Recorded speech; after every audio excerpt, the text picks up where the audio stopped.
E eis que, no mesmo dia, iam 2 discípulos para uma aldeia, que distava de Jerusalém 60 estádios, cujo nome era Emaús. E iam falando entre si de tudo aquilo que havia sucedido. E aconteceu que, indo eles falando entre si e fazendo perguntas um ao outro, o mesmo Jesus se aproximou e ia com eles. Mas os olhos deles estavam como que fechados, para que o não conhecessem. E ele lhes disse: que palavras são estas que caminhando trocais entre vós? E por que estáis tristes? E respondendo um, cujo nome era Cleófas, disse-lhe: és tu só peregrino em Jerusalém e não sabe as coisas que nela têm sucedido nesses dias? E Jesus lhe perguntou: quais?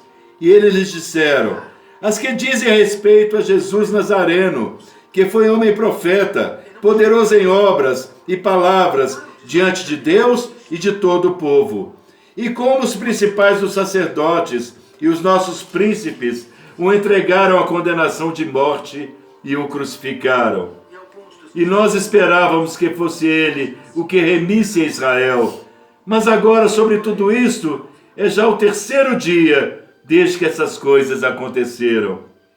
Ainda que também algumas mulheres dentre nós nos maravilharam, as quais de madrugada foram ao sepulcro. E não achando seu corpo, voltaram dizendo que também tinham visto uma visão de anjos, que dizem que ele vive. E alguns dos que estavam conosco foram ao sepulcro e acharam ser assim como as mulheres haviam dito, porém a ele não viram. E ele lhes disse: ó nécios e tardios de coração para crer tudo o que os profetas disseram. Porventura não convinha que o Cristo padecesse essas coisas e entrasse na sua glória? E começando por Moisés e por todos os profetas, explicava-lhes em todas as Escrituras o que dele estava escrito. Então chegaram à aldeia para onde iam, e ele fez como quem ia para mais longe.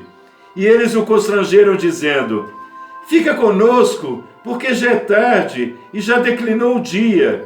E entrou para ficar com eles. E aconteceu que, estando com eles à mesa, tomaram o pão, o abençoou e partiu, e lhe o deu. Abriram-se então os olhos e o conheceram, mas ele desapareceu-lhes. E disseram um para o outro: porventura não ardia em nós o nosso coração, quando pelo caminho nos falava e quando nos abria as Escrituras?